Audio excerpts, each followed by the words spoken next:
Muy buenas tardes, hermanos, hermanas, sean ustedes bienvenidos a este culto con el que iniciamos el año eclesiástico 2021.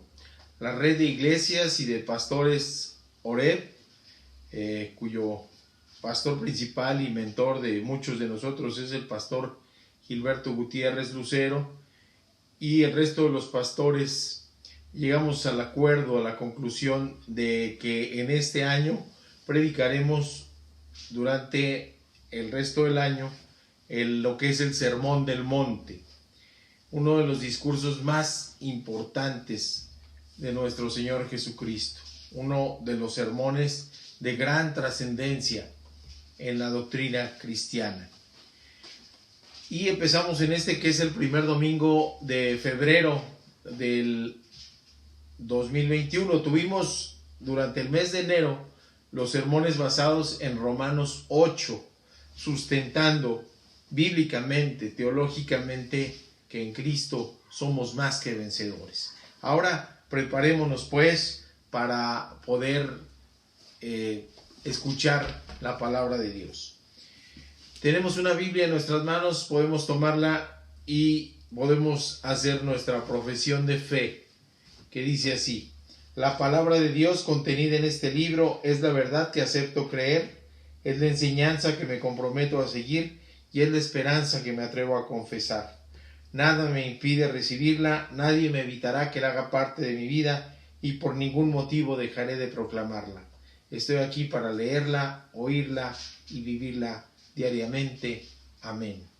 Padre bendito, te damos gracias, Señor. Te doy gracias por esta oportunidad de estar con mis hermanos, con mis hermanas a través de las plataformas electrónicas, digitales que tú mismo has provisto y que has usado, Señor, para que en esta época de confinamiento sanitario, de separación social, en que no podemos estar presencialmente en los templos, tu palabra siga andante en el mundo, Señor. Te damos gracias por ello y te pedimos que seas tú quien nos hable el día de hoy de manera poderosa. Te lo rogamos, te lo suplicamos en el nombre de Cristo Jesús. Amén. Muy bien, mis hermanos. Les decía yo, empezamos con el Sermón del Monte. El título de esta predicación es Acercámonos a Dios, a Jesús, de manera correcta. Existen maneras de acercarse incorrectas y quizás correctas. Pues bueno, esto es lo que estamos ahora nosotros pretendiendo encontrar. Y nuestros versículos bases son Mateo 5, versículos 1 y 2. Son los versículos previos al inicio propiamente del Sermón del Monte. Y es trascendente prepararnos para escuchar de la palabra de Dios lo que serán las semanas siguientes. Entonces, hay maneras apropiadas de acercarse a Jesús, de acercarse a Dios, y hay maneras no apropiadas, irreverentes, confianzudas. Así que la palabra de Dios nos habla de acercarnos con confianza, pero no de manera confianzuda, ni de manera irreverente. Así que acerquémonos con confianza y reverencia, pero también con esperanza y con consuelo, con la seguridad de que hay un Dios que nos habla, con la seguridad de que hay un Dios que nos escucha y con la seguridad de que hay un Dios que nos responde. Y con esa seguridad podemos nosotros entonces poder crecer. En la medida en que nos acercamos a Él, en esa medida tenemos crecimiento espiritual. Vamos a la introducción, a poner en contexto cómo es que esto se lleva a cabo. Nuestro Señor está iniciando su ministerio terrenal en la región de Galilea. Ha realizado ahí la expulsión de espíritus inmundos, ha realizado sanación espiritual para varias personas, pero la pasión del Señor, su deseo más grande, su trabajo principal, y Él así lo hace notar, es la predicación de la palabra de Dios, el dar a conocer las verdades del reino. Y es por eso que se siente contento, se siente feliz de esta oportunidad que nos deja ver este pasaje que nos dice: Cuando Jesús vio a la multitud, subió al monte y se sentó. Y entonces los discípulos se acercaron. Marcos 5, versículos 1 y 2. ¿Quién escribe entonces este evangelio? Es Mateo el publicano. Mateo, aquel que era recaudador de impuestos para la ocupación romana, para Roma, y que por eso era repudiado por sus congéneres, por sus paisanos. Los judíos repudiaban a Mateo, repudiaban a este hombre que después se llamó Leví. De hecho, en los otros evangelios los demás lo identifican como Leví. Es él el que escribe de sí mismo como Mateo, el publicano, quizás para no olvidar de dónde lo rescató nuestro Señor Jesucristo, de ese repudio social. Había riquezas y eran bien pagados, sí, porque se quedaban con un porcentaje de lo recaudado, pero eso no llenaba el corazón de Mateo, que después se convertiría en Leví. Es el primer evangelio, escrito aproximadamente en el año 50 de nuestra era, y dirigido principalmente también al pueblo judío, haciendo énfasis Mateo en dos cosas principales: en demostrar que Jesús tenía un origen y una genealogía divina, que era descendiente de David, a quien se le había hecho la promesa de un reino eterno, y por otro lado, demostrar y sustentar que Él era el Cristo, que Él era el Mesías prometido. La ley y los profetas sustentan esto, desde el Génesis hasta Malaquías, y antes de lo que es el periodo de silencio, se lleva 400 años este periodo, pero antes, cuando los profetas hablaban, y desde que Moisés recibió la palabra de Dios, todo tiene que ver con Cristo. Y vamos a sustentar esta manera de acercarnos principalmente con referencias del Antiguo Testamento, dado que Jesús está iniciando en este momento, en este periodo que queda retratado en este pasaje, su ministerio terrenal. Así que nos regala un sermón detallado Mateo. Mateo el publicano era bueno académicamente, era bueno para las matemáticas, por eso estaba de publicano, pero es factible también que este hombre haya quedado registrando tan a detalle, quizás anotando el sermón mismo, para que no pasara esto por el tamiz del olvido y de la tergiversación por problemas de memoria. Y nos regala Mateo un preciosísimo pasaje en lo que son los capítulos 5 y 6 y subsecuentes de lo que es el Sermón del Monte. Riquísimo en enseñanza, riquísimo en teología, riquísimo en que Jesús nos habla de las características del reino de Dios, nos habla de la justicia del reino de Dios y nos hace que contrastemos lo que es el reino de Dios con los valores del mundo. Jesús suelta este sermón tan fuerte para la época, instigador, de exhortación, precisamente para que la gente tomara decisiones, para que la gente pudiera contrastar entre las verdades del reino y las verdades del reino de Dios y las verdades del mundo, las verdades del príncipe del mundo.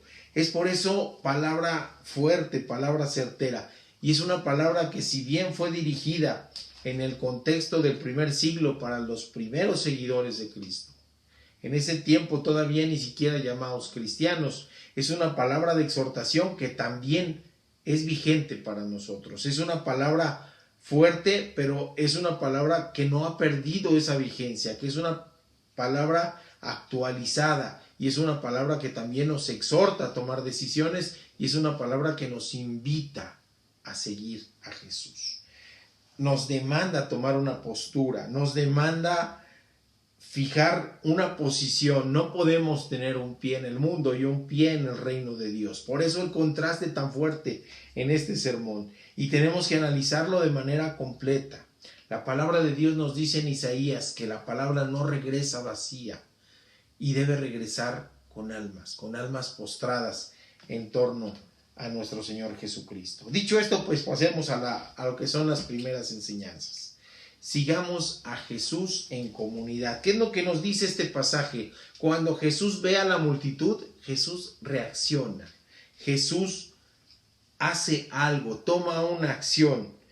Nos dice Mateo en estos versículos las 3 reacciones de nuestro Señor ante la multitud que se aproxima a donde Él se encontraba. El versículo nos pinta un panorama muy interesante. Es la gente la que sale y va en búsqueda del Señor, va en búsqueda del Maestro.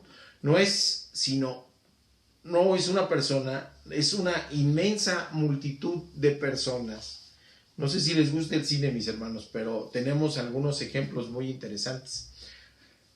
¿Recuerdan la película de Aladín? Bueno, en Aladín el muchacho pobre y solitario se enamora de la princesa y busca la manera, y en las 2 versiones, tanto en la viejita en dibujos animados como en la actual, donde sale Will Smith en una actuación, por cierto, magistral, ¿sí? Él lo que pide es una entrada enorme, triunfal, grande, algo que cause impacto.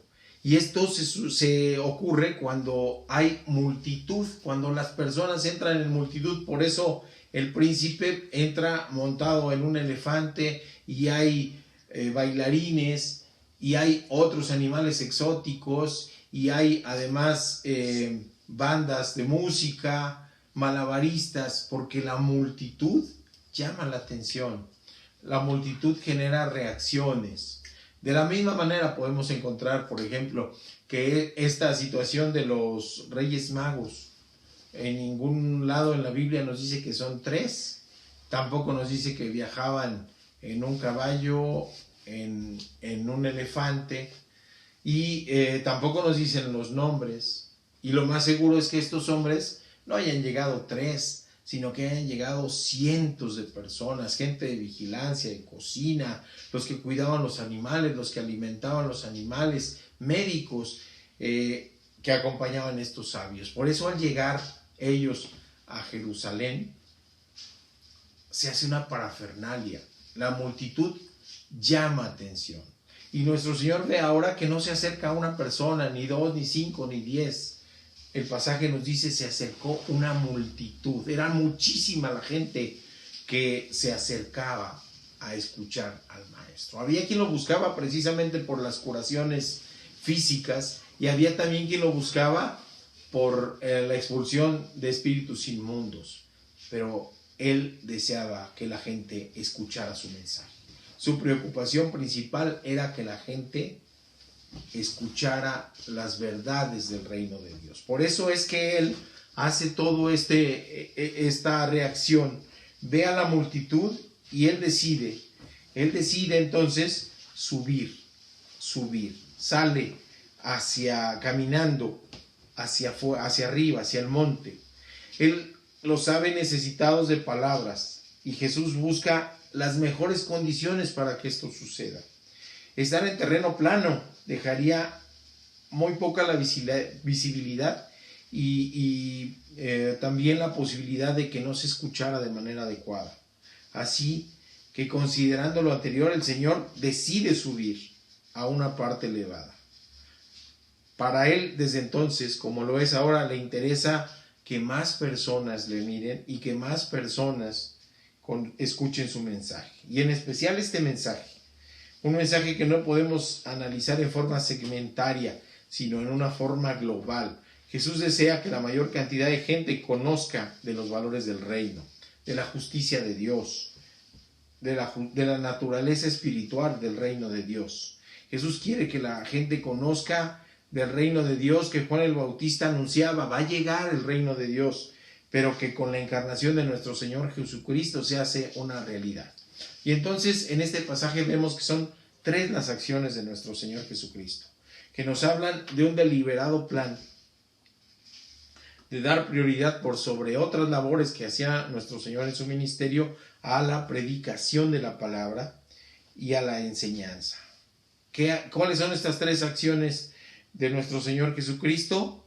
Ver, subir y sentarse. Son estos momentos de una misma escena, 3 momentos de una misma escena. Y son acciones que responden a momentos específicos y a circunstancias específicas.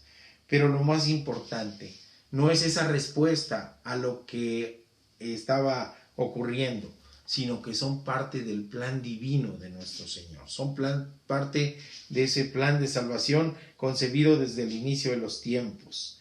Desde entonces, la multitud, por ejemplo, en relación al pueblo judío, cuando se hablaba de multitud, se hablaba de bendiciones multiplicadas. Multitud fue lo que le prometió Jehová a Abraham, hablando de su descendencia.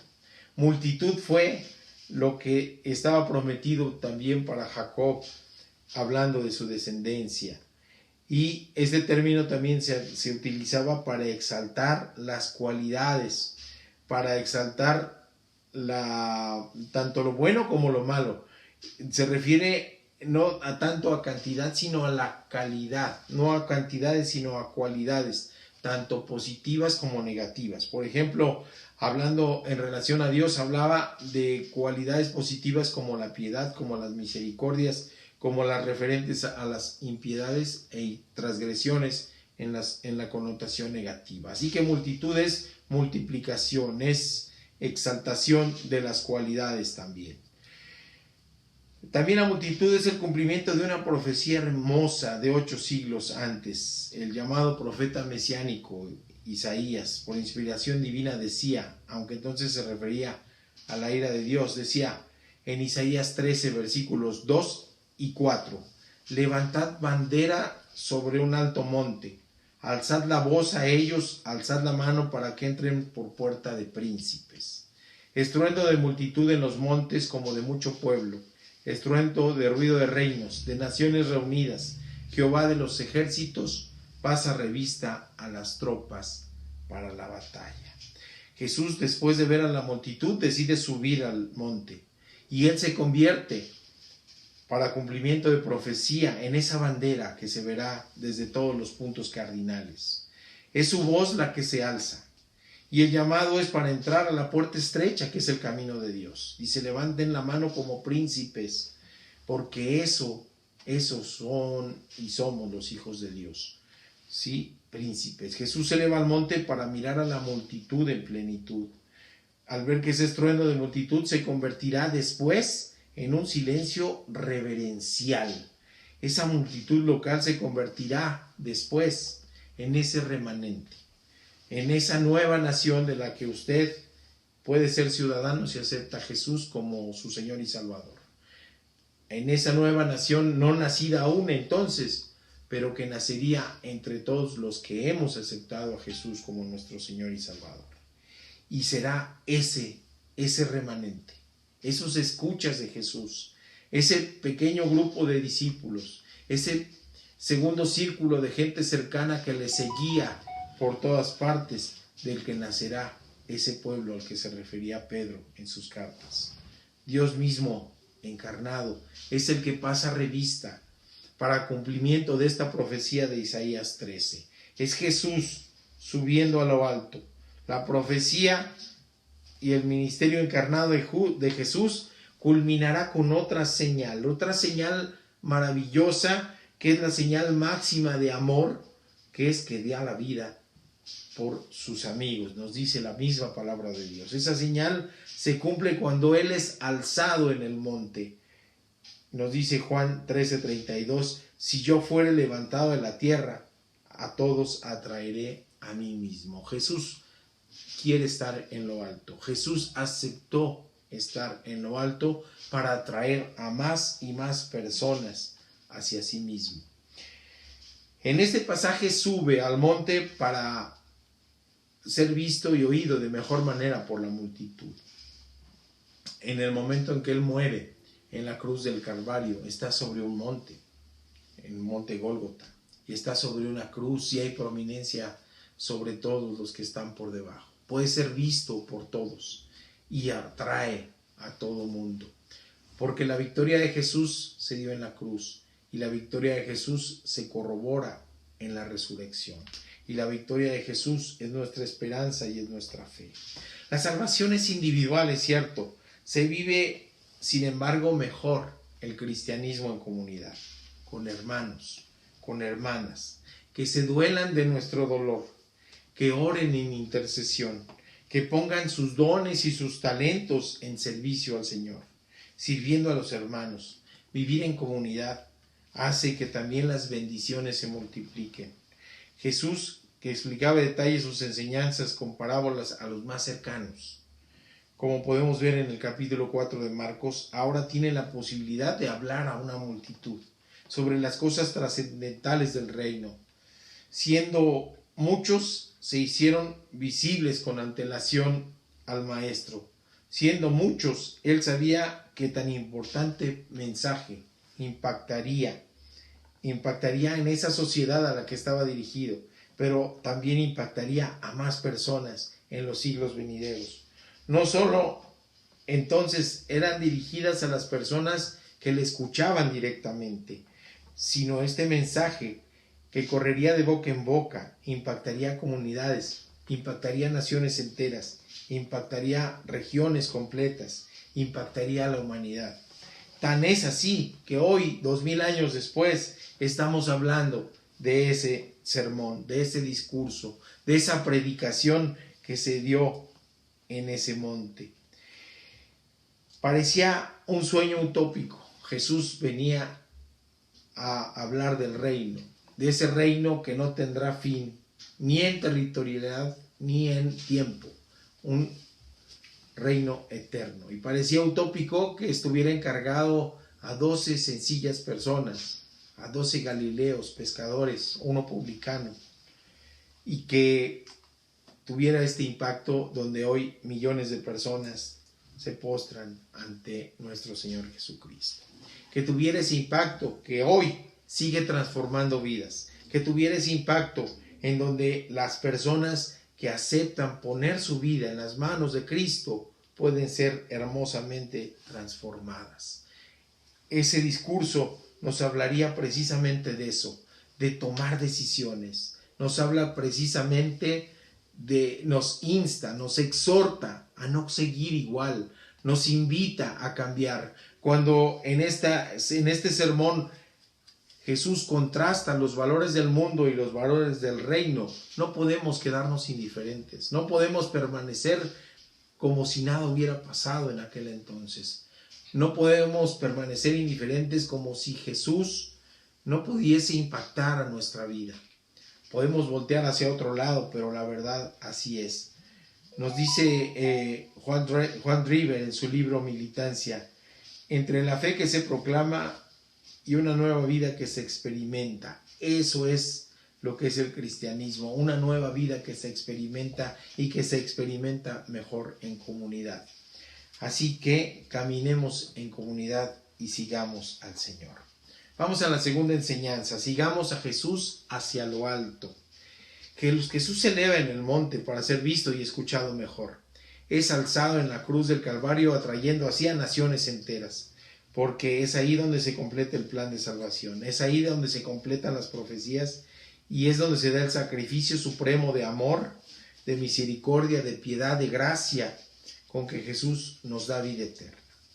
Nos hace una invitación a acercarnos y a caminar en pos de Él, seguirle. Pero hermanos, no es lo mismo caminar en plano que subir en el monte. Seguir a Jesús es, como Él mismo nos pide, tomar nuestra cruz cada día y subir con ella a cuestas. Es caminar cuesta arriba. Es algo que tiene un costo. Es algo que ese costo, por supuesto, no es económico. Es un cambio de vida. Es un costo que si usted se decide a pagar y a vivir, muchas veces se traduce en rechazo familiar. Muchas veces la familia no lo acepta. Dice, cambió de religión. No pueden concebir que esté decidido a trabajar en una iglesia, en una comunidad. Les dicen, es una locura. ¿Cómo es posible que dedique tanto tiempo y que no cobre? ¿Cómo es posible que trabaje y que no tenga una remuneración? Y es que la remuneración que se busca no es en este mundo. La remuneración que uno quiere es llegar a alcanzar, a estar frente a frente, a graduarse, como dice Jaime Murrell, que acaba de fallecer. En sus redes sociales decían, hoy se graduó. Esa es la remuneración real, graduarse para estar frente a nuestro Señor. Y es difícil, por supuesto que es difícil. ¿Y a qué se refiere con eso de la cruz? Porque no es fácil despojarse de la vanidad humana. No es fácil negarse a uno mismo. No es fácil decir que dejar a un lado los afanes, las ambiciones mundanas, las cosas materiales. Muchas veces son los valores del mundo los que nos inculcan desde pequeño, ¿verdad? Según como te vistas, te tratan, lo que tú mereces, lo que tú ganas. Todo es en relación en torno al hombre, el hombre como centro. Y el Señor nos pide dejar eso atrás, nos pide abandonarlo, nos pide dejar eso y poder estar siguiéndole, negándonos a nosotros mismos. El Señor sube y eso nos obliga a nosotros también, si queremos mirarlo, a levantar la vista, a que los ojos no miren las cosas del mundo, las cosas del ras, lo que está a nuestro nivel, que es bajo, somos los seres humanos, somos pecadores, sino también y principalmente que miremos a lo alto, que miremos a Jesús, va más allá del desafío. Es no solo mirar, sino a seguirle hacia lo alto. Nos dice el Salmo 121:1, alzaré mis ojos a los montes. ¿De dónde vendrá mi socorro? De Jesús. Así, justamente, de lo más elevado del cielo es la respuesta. De su Creador es que vendrá nuestro socorro. Es Jesús en sus enseñanzas, es Jesús en sus palabras. Jesús vino y se convirtió en nuestro socorro. Él es nuestro socorro, nuestro pronto alivio en las tribulaciones, nuestro faro para no andar en tinieblas. Así que es bueno mirar hacia lo alto y ver a Jesús. En los valores del mundo te dicen, ve a lo alto para que te esfuerces y para que tu mismo esfuerzo alcances a subir peldaños. En los valores del reino, solamente si sigues a Jesús es que puedes aspirar a dejar atrás al mundo. Estos versículos 1 y 2 son la preparación que hace el Señor para que nosotros podamos recibir este mensaje tan hermoso y enriquecedor que es el Sermón del Monte. Así se refiere el pasaje del libro de Nehemías al escriba Esdras, y como en esta situación permitió captar la atención del pueblo para leerles el libro de la ley. Esto lo encontramos en Nehemías 8:5 y dice, abrió pues Esdras el libro a ojos de todo el mundo, porque estaba más alto que todo el mundo, y cuando lo abrió, todo el pueblo estuvo atento. Atento a la palabra de Dios, y Jesús es la palabra de Dios viva, es el verbo divino. Lo más importante ocurrió cuando el pueblo, una vez oída la palabra de Dios, tomó la decisión de postrarse, de adorar a Jehová, es decir, poner los ojos en Dios y escuchar de su palabra. Es apenas el inicio de lo que verdaderamente es seguir a Jesús. Seguir es haber empezado ya, pero es además continuar.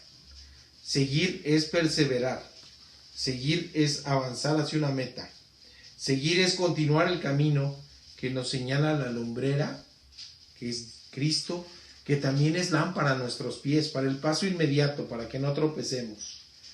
Pero también es lo que nos marca el rumbo, lo que nos marca la meta, lo que nos dice hacia dónde ir y para dónde no ir.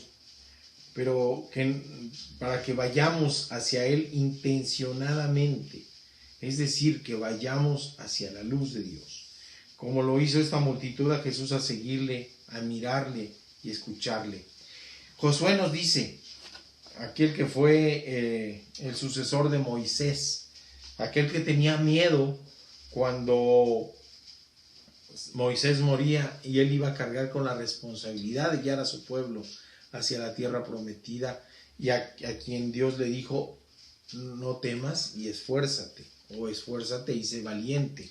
Fueron las palabras que le dirigió Dios a Josué. Y Josué 22:29 dice, no permite el Señor que alguna vez nos rebelemos contra Él, ni que nos apartemos o que dejemos de seguirlo. Es la importancia de seguir. Esta es la versión Reina Valera contemporánea. Cuando nos paramos en las faldas de una montaña, imaginemos aquí en Querétaro que vamos a Peña de Bernal y llegamos a la parte de abajo. Para los que no conocen, Peña de Bernal es el segundo monolito más grande del mundo, detrás del Peñón de Gibraltar, y está en la entradita de la Sierra Gorda de Querétaro. Es impactante. Puede uno llegar ahí a las faldas de donde está el peñón, o puede uno llegar a las faldas de una montaña. El Teposteco, que es más conocido, puede uno llegar a la parte de abajo y podemos mirar hacia arriba. Es más, podemos ver la cumbre, podemos ver la cúspide. Desde abajo podemos ver a dónde podemos llegar.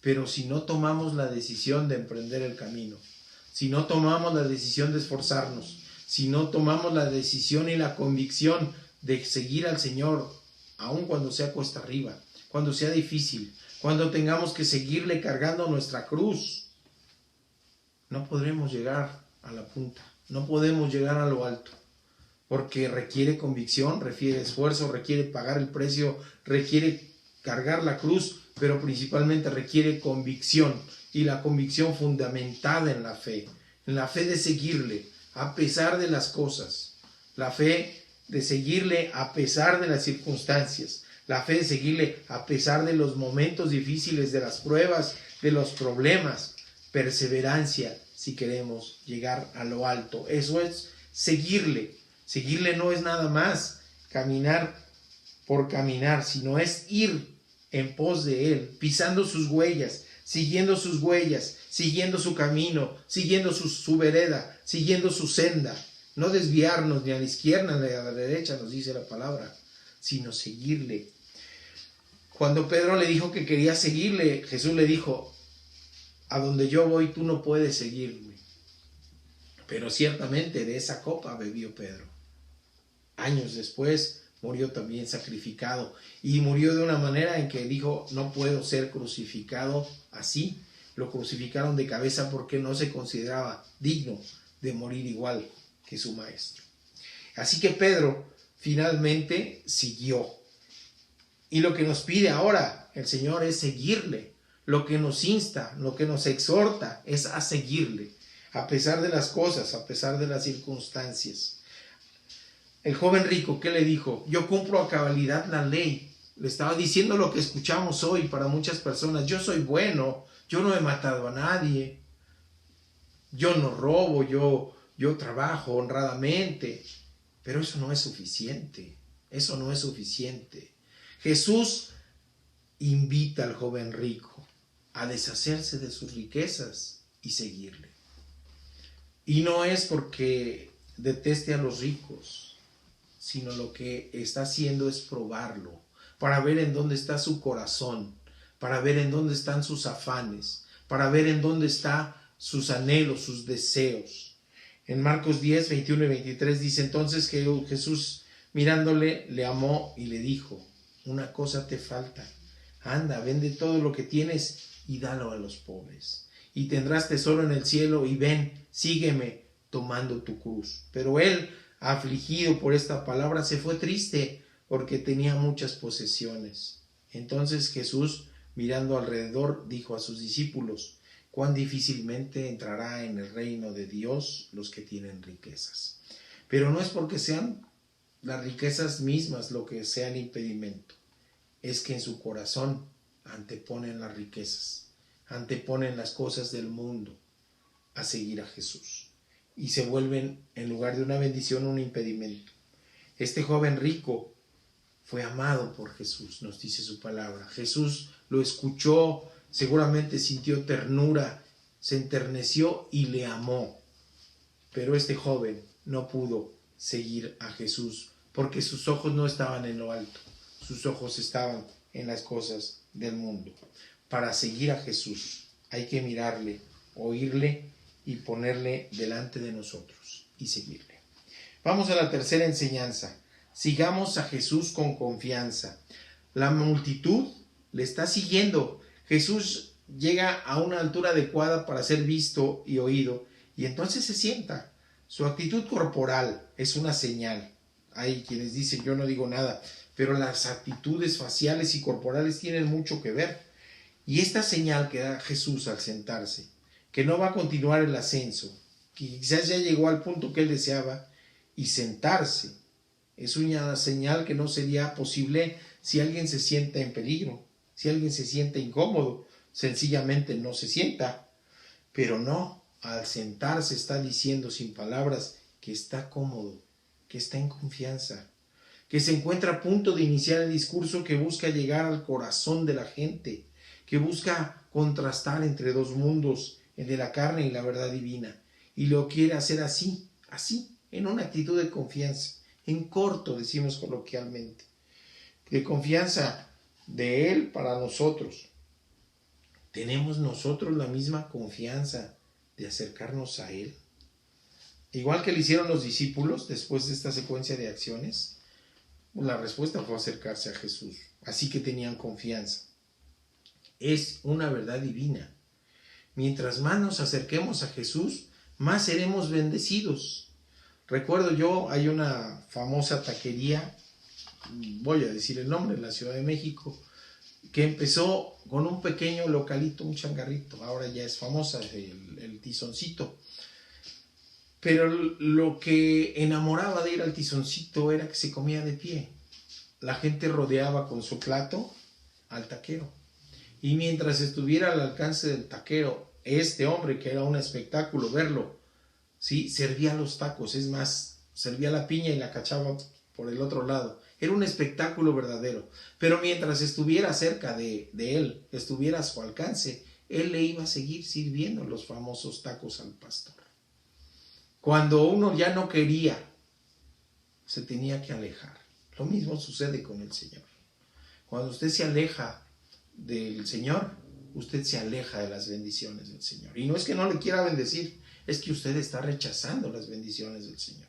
Pero mientras más se acerca y mientras más se mantiene cercano, más bendecido va a ser. Es por eso que es necesario acercarnos al trono de la gracia con confianza. Nos dice el autor de los Hebreos: acerquémonos pues confiadamente al trono de la gracia para alcanzar misericordia y hallar gracia para el oportuno socorro. Es peculiar, fíjense, este pasaje, es interesante, porque entonces había reverencias, había lugares en donde no se podía acercar la gente. El lugar santísimo era prohibido, nadie entraba más que el sumo sacerdote una vez por año. Con la muerte de Jesús se rompe el velo y se abre la posibilidad de entrar y acercarnos con confianza al Dios mismo encarnado. Acerquémonos al trono de la gracia, nos dice el autor de Hebreos. Hay una plática que tuve con una de nuestras hermanas de aquí de la misión, que me decía que otra persona le había comentado que era una blasfemia y que era herético orar directamente a Dios, que no podíamos acercarnos a Jesús, ni podíamos acercarnos al Padre Celestial directamente, que eso era una herejía, que era pecaminoso en esa concepción que tenía. Y por eso es que justificaban la utilización de intercesores o intermediarios. Es una verdad, se me hace peculiar. ¿Cómo es posible esto si Jesús lo que precisamente quiere es tener una relación directa con usted y conmigo? Lo que Dios quiere es una relación personal, más que religiosidad. Lo que Dios quiere es que confiemos en Él como se confía en un amigo, que confiemos en Él como se confía en un hermano, que confiemos en Él como se debe confiar en los padres. Es una relación personal. Jesús nos dice: acerquémonos para tener bendiciones. El autor de la carta a los Hebreos nos dice esto: entonces acerquémonos pues confiadamente al trono de la gracia para alcanzar misericordia y hallar gracia para el oportuno socorro. Fíjese qué interesante este pasaje. Nos dice y nos llama a la acción, caminar hacia Él. Acerquémonos implica decisión de caminar hacia Él. Eso es acercarnos, implica acción. Pero además de la acción implica dirección. ¿Hacia dónde nos tenemos que acercar? Hacia el trono de la gracia, es decir, hacia Cristo. Implica dirección y además implica intencionalidad. No nos acercamos por casualidad, nos acercamos porque queremos acercarnos a Cristo. Y esto implica además rumbo, porque acercarse exclusivamente a Jesús es el trono de la gracia. Es más, Cristo es el mismo trono. No es donde Él se sienta, Él es el trono. Nos habla también de las consecuencias del acercamiento. es para alcanzar misericordia y gracia. Recuerden la ilustración del taquero. Para alcanzar misericordia y gracias. Mientras más cerca, más bendecidos. Y un resultado es de todo esto, alcanzar oportuno socorro. Un socorro es oportuno cuando es precoz. Un socorro es oportuno cuando se da en los momentos más cercanos al problema, a la tribulación, a la prueba. Es mayor el consuelo, es mayor la calma, es mayor el confort. Así que acerquémonos a Jesús.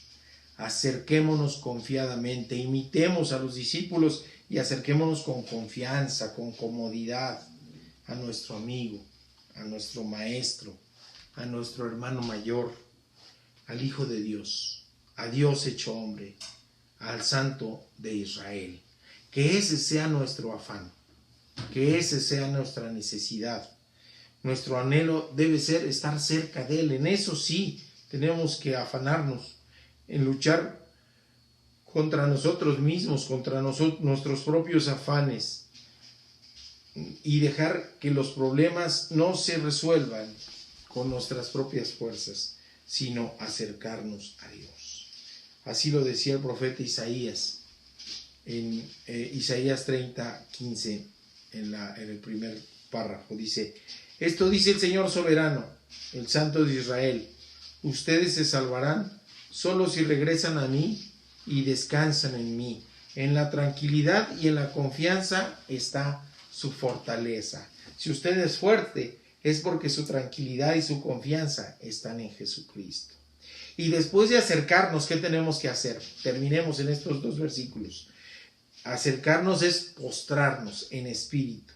Quizás también, si usted así lo desea, corporalmente podemos postrarnos a adorar en espíritu, a adorar con reverencia y a guardar silencio.